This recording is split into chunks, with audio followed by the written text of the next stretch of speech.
Secundaria primer grado. Ciencias. Biología. Lobo, ¿sigues ahí?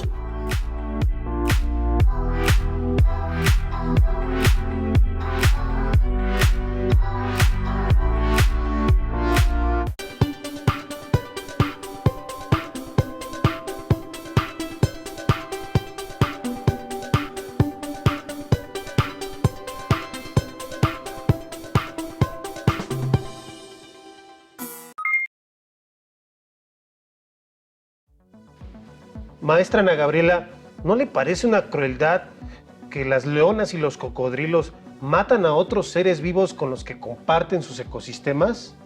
No hay nada de cruel en querer alimentarse para sobrevivir.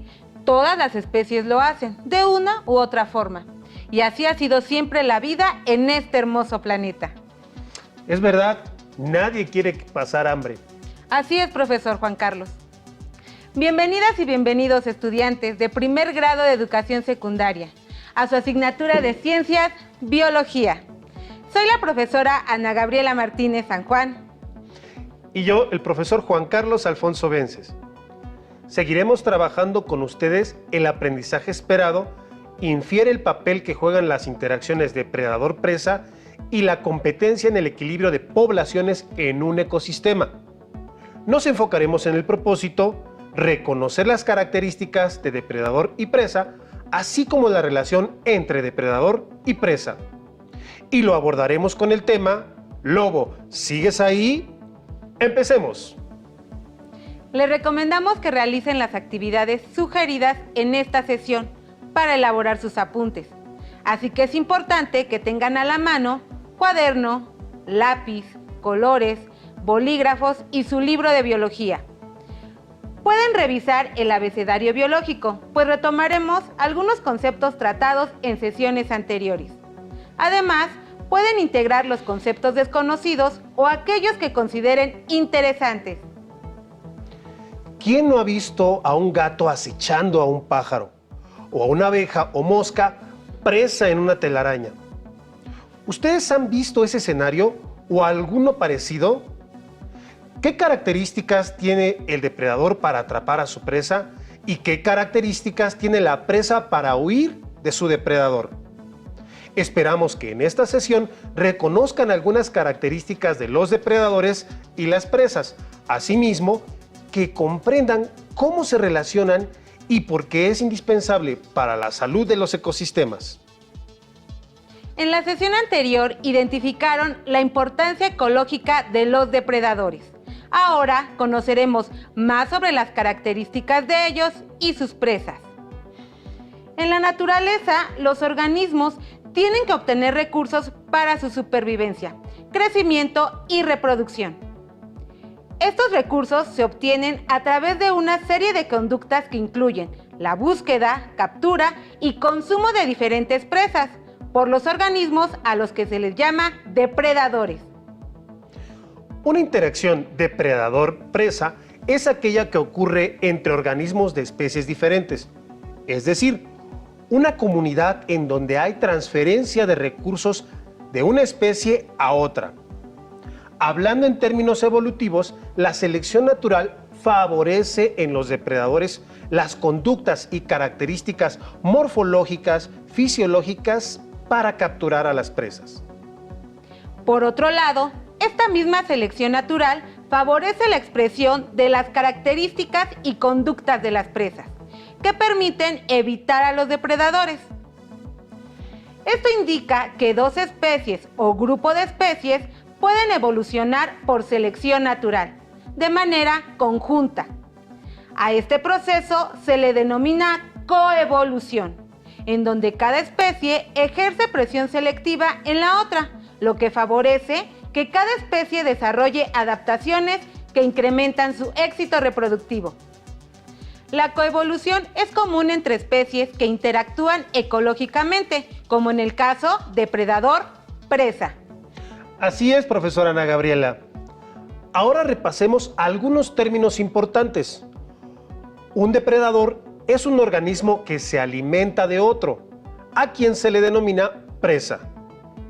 En esta interacción biológica, ambos organismos presentan adaptaciones que les permiten, en el caso de los depredadores, capturar a sus presas y, en el caso de las presas, escapar de ser capturados.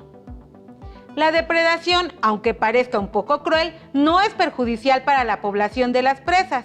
Por el contrario, funciona como un método natural de control para eliminar a los organismos débiles, enfermos o con menos características para defenderse.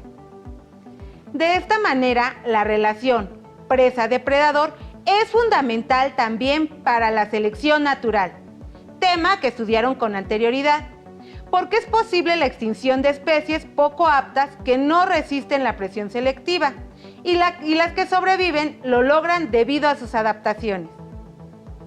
¿Recuerdan cuáles son los tipos de adaptación?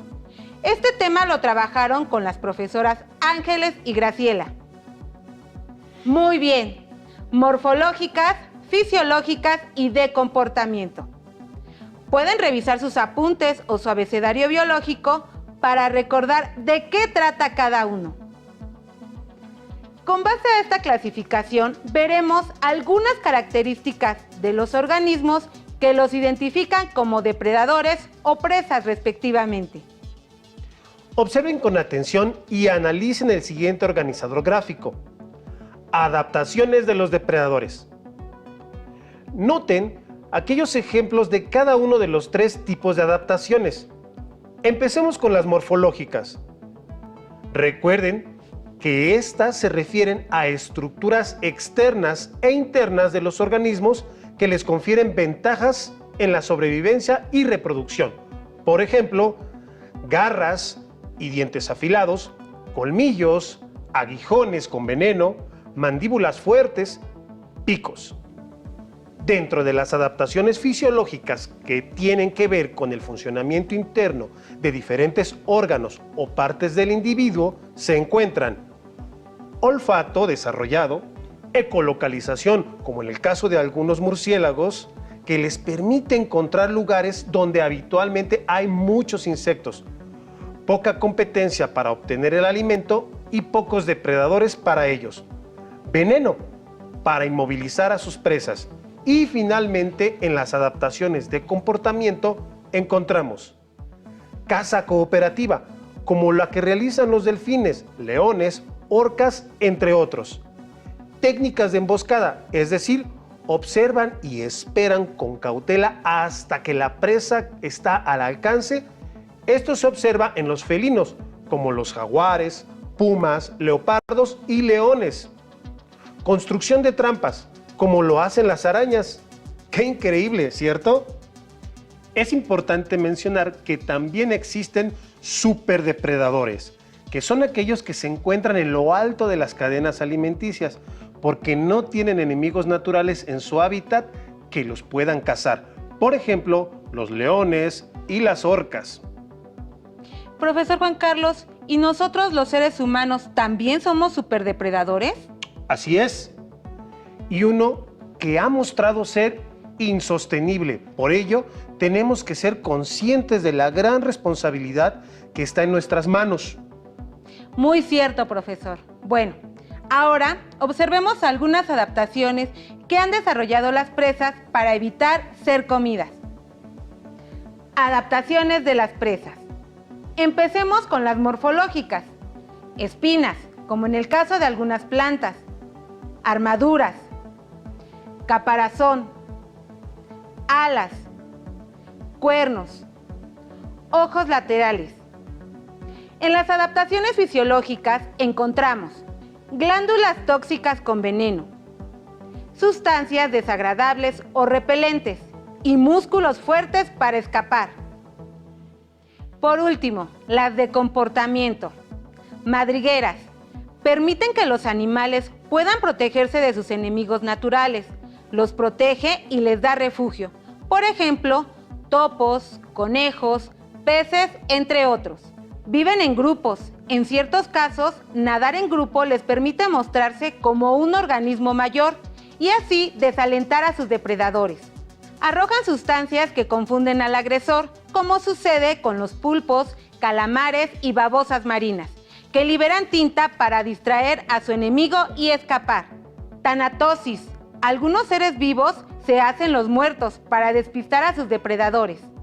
Vigilancia. Los miembros de un grupo tienen mayores probabilidades de ver a un atacante que los individuos solos. Muchos depredadores necesitan hacer uso de la sorpresa. Si las presas están alertas, tienen mayor oportunidad de escapar. Cabe mencionar que algunas adaptaciones, tanto de depredadores como de presas, involucran aspectos morfológicos, conductuales y fisiológicos. Por ejemplo, camuflaje. Permite a los individuos hacerse poco visibles para sus depredadores, donde la forma o el color del organismo es similar al medio donde vive. Mimetismo, donde un organismo se parece a otro con el que no guarda relación y obtiene alguna ventaja funcional. Como observaron, los organismos han desarrollado adaptaciones que permiten su supervivencia, así como el equilibrio de los ecosistemas. Las adaptaciones que desarrollan los depredadores y las presas les permiten responder a las exigencias en respuesta defensiva e incluso en contraataque. Así es, entre las poblaciones se encuentran ascensos y descensos, pero no afectarán al total de especies, por lo que un depredador siempre tendrá presas suficientes. Sin embargo, la acción del ser humano rompe con el equilibrio de los ecosistemas, ocasionando problemas que a veces son irreparables. Además de la relación depredador-presa, en la que el depredador caza y mata a su presa para alimentarse, como en el caso de las arañas y las moscas, o de los leones y las gacelas, se tiene la forma parásito hospedero, como las correspondientes a enfermedades virales y bacterianas. Esta no podrá negar que es bastante peligrosa, pues al tratarse de microorganismos o virus, no vemos cuando los tenemos cerca. De ahí la importancia de mantener las medidas de higiene siempre, y no solo en épocas de contingencia, como la que estamos viviendo a nivel mundial. Muy bien. ¿Qué otra clase de depredador presa se ha identificado, profesora Ana Gabriela? La de herbívoro planta, como las relaciones entre las vacas y los patos, y las orugas y las plantas. Uy, esa sí que es bastante inofensiva. ¿No, maestra? No te creas, profesor Juan Carlos. Los herbívoros se pueden convertir en un problema cuando son poblaciones que crecen sin ningún control. Ahora veamos algunos ejemplos de características de depredadores, la interacción entre las poblaciones y algunos efectos en los ecosistemas. El primero del que hablaremos es el lobo mexicano, Canis lupus bailey. Este depredador fue perseguido casi hasta el exterminio. Se trata del cánido más grande del mundo y una de sus subespecies se extendió al sur del continente americano hasta México. El lobo mexicano es la variante más pequeña y originalmente se distribuía hasta el estado de Oaxaca. Su velocidad promedio es de 14 kilómetros por hora, pero en un desplante de energía para capturar una presa puede llegar hasta los 60 kilómetros por hora, sosteniendo esta velocidad por más tiempo que cualquiera de ellas. Goza de un olfato excepcional. Son capaces de percibir a un animal a varios kilómetros de distancia. Por eso se puede decir que conocen el mundo a partir de sus olores. Los lobos generalmente se alimentan de grandes herbívoros, como venados o ciervos, pero principalmente matan a individuos viejos, depurando las poblaciones de sus presas. Aunque siempre se piensa en el lobo como un cazador estricto, es oportunista e incluso se puede alimentar de frutos, por lo que es un dispersor de semillas, ayudando a mantener el ecosistema sano. ¿Qué les parece? ¿A que no sabían lo que puede hacer el lobo, además de aterrorizar a los cochinitos? Continuemos con otro ejemplo, el ocelote, Leopardus pardalis. El ocelote puede cazar tanto en solitario como en grupos familiares, valiéndose principalmente de los sentidos del oído y la vista. Es un mamífero carnívoro, nocturno, solitario y territorial, que suele dormir de día en las ramas de los árboles o escondido en la vegetación. La dieta de este felino se compone principalmente de mamíferos pequeños y medianos, así como de reptiles. No obstante, también puede ser un buen pescador. Tiene la triste distinción de ser quizá el felino más perseguido por los cazadores, debido a la extraordinaria belleza y suavidad de su pelaje. Su color amarillento o grisáceo pálido y profusamente salpicado de manchas negras. Como resultado de esa cacería, se han reducido considerablemente sus poblaciones. Si se destruye la selva, logra adaptarse a otros tipos de vegetación y hasta se aventura por las inmediaciones de los pequeños centros de población. Pero al hacerlo, muchas veces comienza a incursionar en gallineros y corrales, donde atrapa pollos, gallinas, cabras y otros animales domésticos, incluso perros y gatos, por lo que los campesinos lo persiguen al considerarlo nocivo. A la caza furtiva y el acoso de los lugareños hay que sumar la destrucción y fragmentación de su hábitat, como resultado de la deforestación y la construcción de carreteras. Y conservar este bello animal no es solo una cuestión romántica o estética, pues el ocelote cumple una importante, aunque insospechada, función en la naturaleza.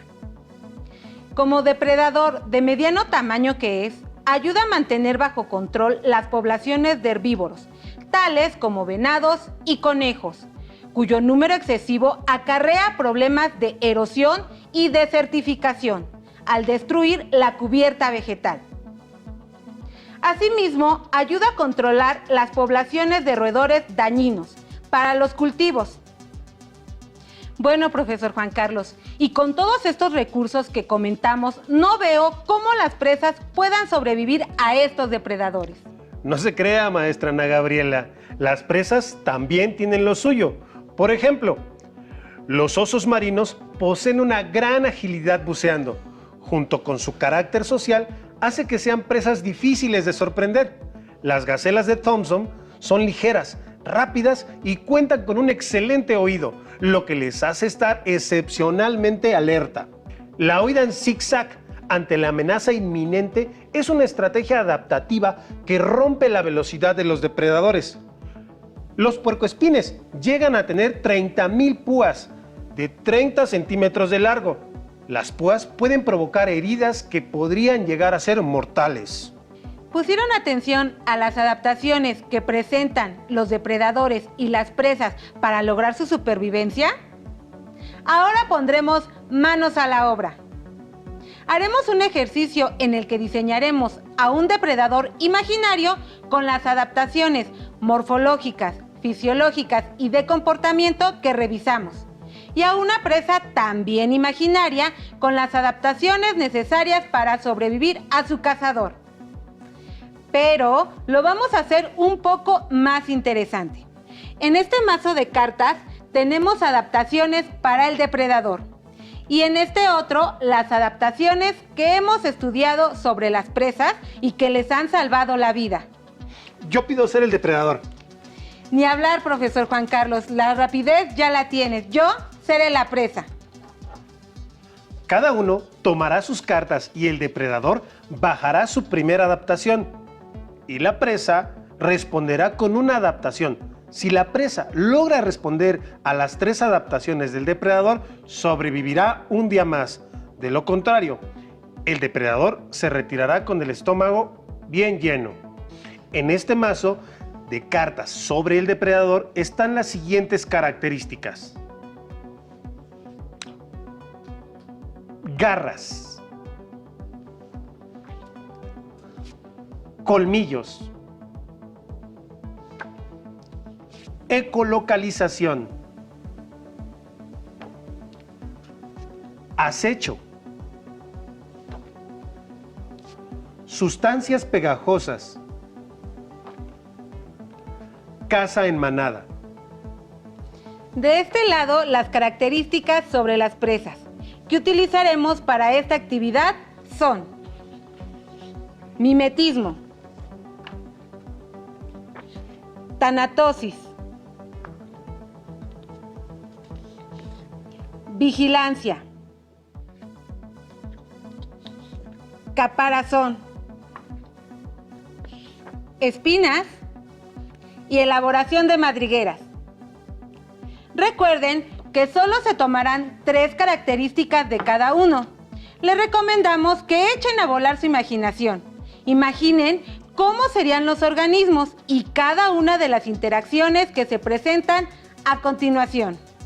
Ahora vamos a seleccionar 3 cartas de cada uno de los mazos.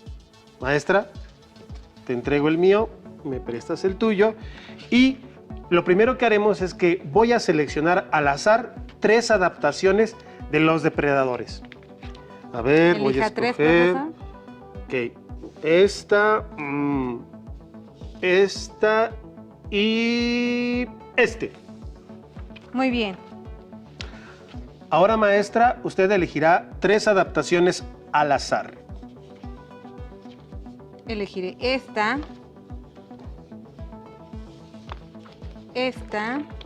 y esta. Entonces, empiezo. Voy a elegir